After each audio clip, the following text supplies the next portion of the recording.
Hey everybody, thanks for all the kind words about our Malware Mash song on Halloween. Do us a favor, if you really enjoyed it, share it with your friends, send it around on social media, and help spread the word. Thanks. The Manhattan truck terrorist claims ISIS, but ISIS hasn't claimed him. Notes on conventional cybercrime with some resurgent banking Trojans and mobile malware. Apple patches iOS against KRACK vulnerabilities. WordPress issues another fix for SQL injection bugs. U.S. Deputy Attorney General Rosenstein takes up the pro-access banner in the crypto wars, but few from the tech sector are rallying to him, and Senate hearings on Russian influence operations continue.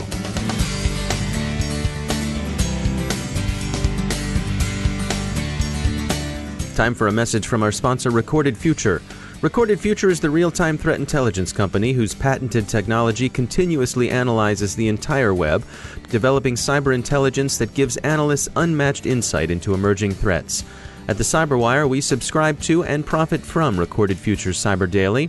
As anyone in the industry will tell you, when analytical talent is as scarce as it is today, every enterprise owes it to itself to look into any technology that makes your security teams more productive and your intelligence more comprehensive and timely, because that's what you want, actionable intelligence. Sign up for the Cyber Daily email, and every day you'll receive the top trending indicators Recorded Future captures crossing the web. Cyber news, targeted industries, threat actors, exploited vulnerabilities, malware, and suspicious IP addresses. Subscribe today and stay a step or two ahead of the threat. Go to recordedfuture.com/intel to subscribe for free threat intelligence updates. That's recordedfuture.com/intel. And we thank Recorded Future for sponsoring our show.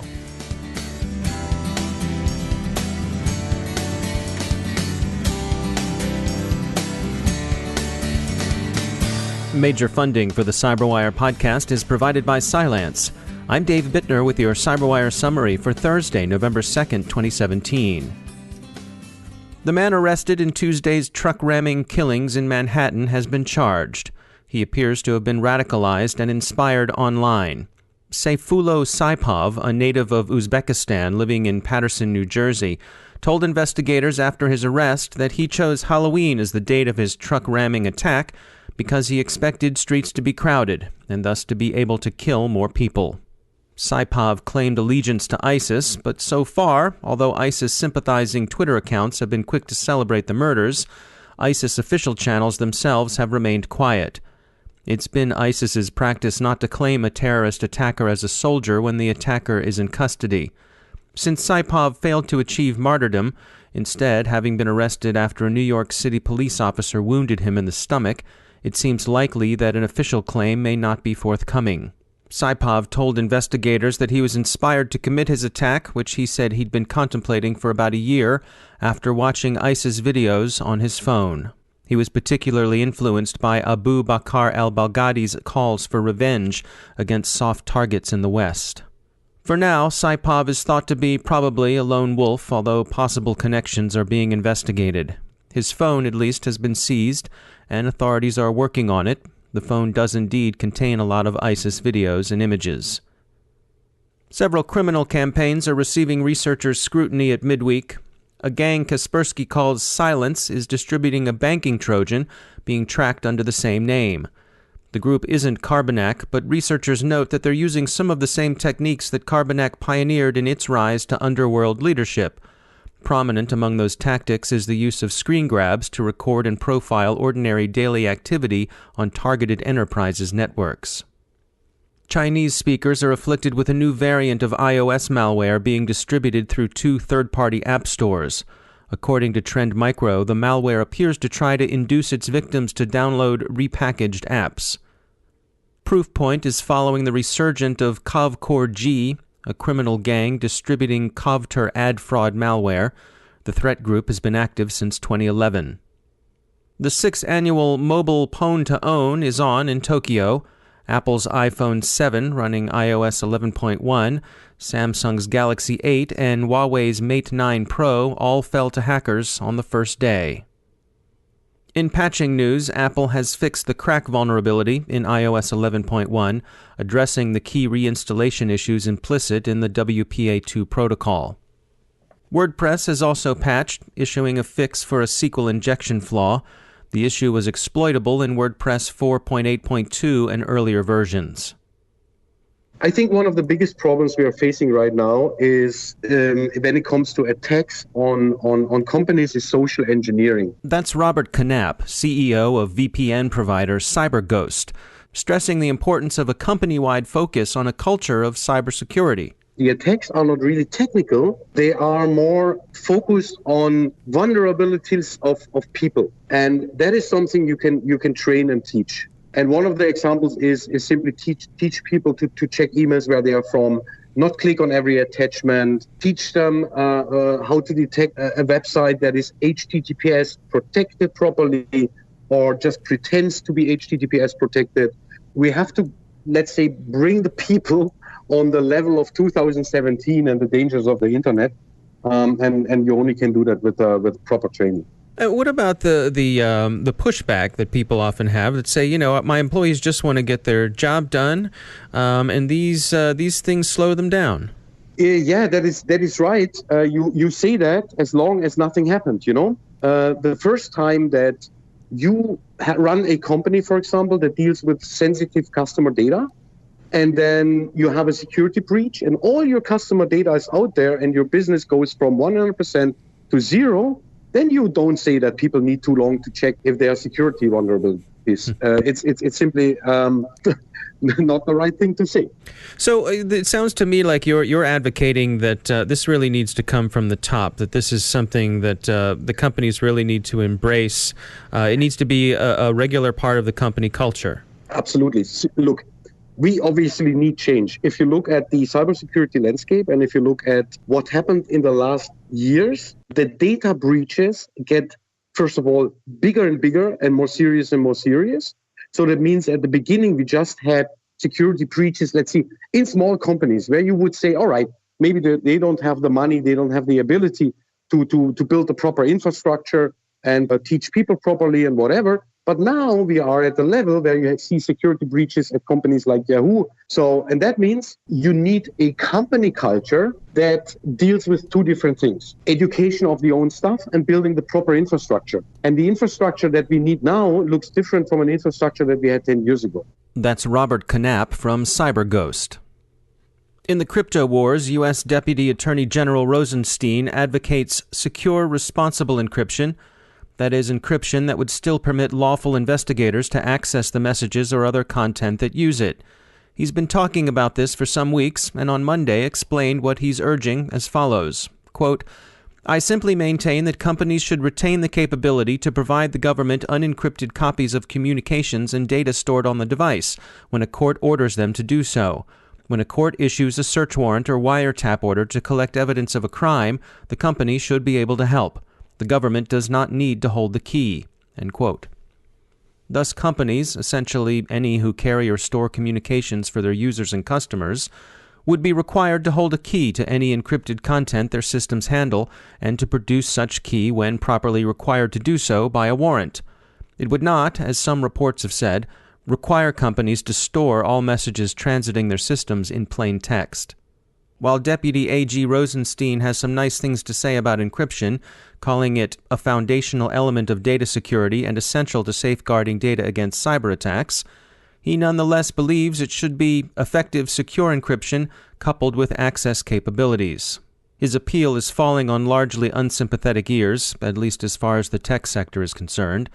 Cybersecurity Hall of Famer Susan Landau recently described it in Lawfare as a keys under doormats approach to security.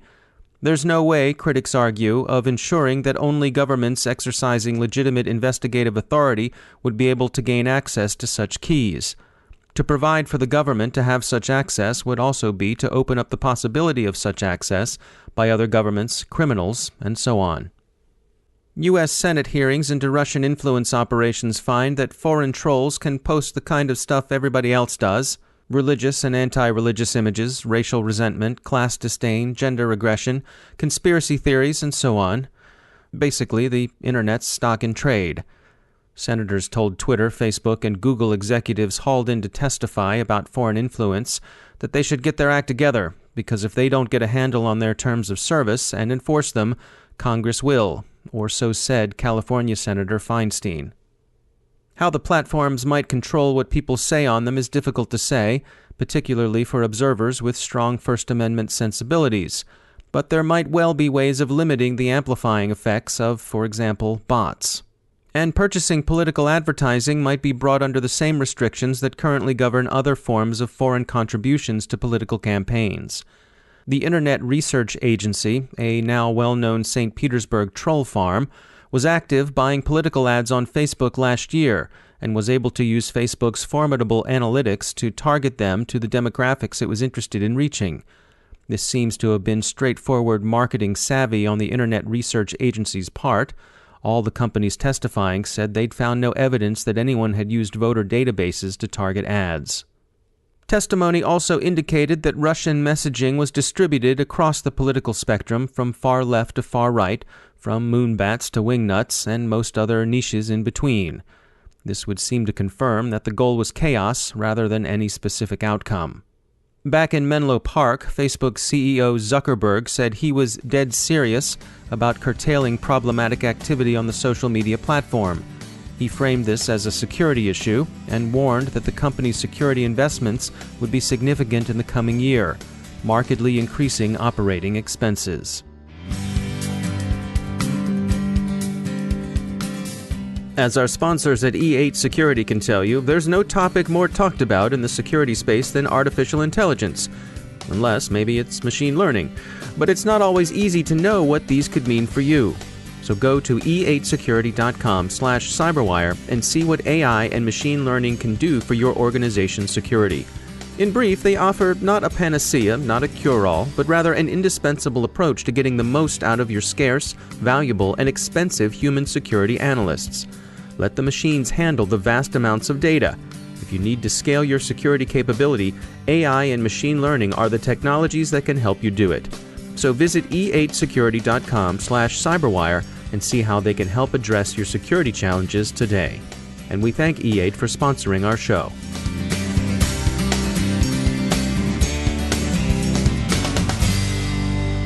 And I'm pleased to be joined once again by Chris Poulin. He's a principal at Booz Allen Hamilton Strategic Innovations Group. He heads up their Internet of Things security team.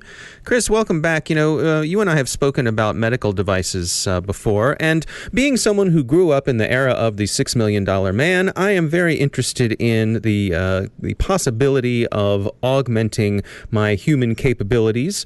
And this is something that you're interested in, and some of these things are not that far off. That's true, and I really do hope that you weave in the $6 million man. So yes, in fact, it's kind of interesting because I've been talking quite a bit about this, and I'm fascinated. I actually got fascinated by watching somebody called Left Anonym, LEPHT, and it's like anonymous but shortened, who actually has started pioneering grinding, which is basically implanting magnets and things like that into her body, in her kitchen with a bottle of vodka and a scalpel. And then it's moved on. There's a organization called Grindhouse Wetware out of Pittsburgh who do similar things, and it's kind of fascinating. They'll use magnets and an echolocator to actually help blind people to navigate rooms. So the magnet actually picks up on the return ping, basically. And they've had great success in being able to accurately navigate rooms and determine the height and distance and all that of objects that are in people's way. So it doesn't really have a cyber implication right now, but I start thinking about, what the future holds and even some of the stuff that's happening now. So, for example, Elon Musk is coming up with, he's thinking about neural lace. So effectively it's a Utah array or array of sensors that you can overlay onto your brain. And the theory is that I could think of in fact, this podcast could be coming to you just by somebody sitting there, and I could be thinking these words, and it could be transmitted directly without any translation through, my mouth and airwaves directly onto your brain. So I could think of a picture, and you could be translated directly, or you could receive it in the exact form that I thought potentially. But see, so that's where it gets scary, is that it requires, in order for this to work the way that we want it to, is a communications network. So think about telematics for your brain. And so if you've got a point of presence or a threat surface, literally here, then somebody could break in. And if you have access to somebody's brain, you can cause them to have purposeful hallucinations or attacker-controlled hallucinations. Or there's a really bad B movie from the 90s, I think, called Idle Hands. Okay. Where an evil possessed hand manages to find its way onto this young kid's body. It's a silly, stupid movie. It's great if you had a couple beers and it's a rainy day. But effectively, I think about that. You could cause somebody to cause motor movements that they were not intending. Something a little less juvenile would be something like the Manchurian Candidate, right? So that's one aspect. The other one is looking at actual nanotechnology, where we've seen nanotubes that have actually been put into practice. So it'll be things like they might target certain cancerous cells or whatever. So basically, you ingest this nanotechnology, and it can be controlled through software. And so one of my friends and colleagues, Chris Roberts, actually, he has been doing some work in that area and has managed to figure out how to hack those. So effectively, if you've ingested those and their goal is to, target cancerous cells or whiten your teeth or whatever it is that they want them to do, he can change it so that it can do something more evil to somebody. So again, one of these things, and I keep cautioning people, and this is sort of this is how I like to end discourse on these types of topics is, it's always about attacker motivation. So unless you're some high-profile target, I don't worry that much about people just taking control of these things and causing harm. But quite honestly, I think it becomes a little bit more widespread when it's something like neural lace, where you could actually make people believe what you want them to believe. So there actually is a far more insidious motive than actually harming people. So just sort of a cautionary note as we move into that realm. These are things that Oscar Goldman never had to worry about on The $6 Million Man. Chris Poulin, thanks for joining us. And that's the Cyberwire. For links to all of today's stories, along with interviews, our glossary, and more, visit thecyberwire.com. Thanks to all of our sponsors who make the Cyberwire possible, especially to our sustaining sponsor, Cylance. To find out how Cylance can help protect you using artificial intelligence, visit cylance.com. The Cyberwire podcast is produced by Pratt Street Media. Our editor is John Petrick. Social media editor is Jennifer Iben. Technical editor is Chris Russell. Executive editor is Peter Kilpie. And I'm Dave Bittner. Thanks for listening.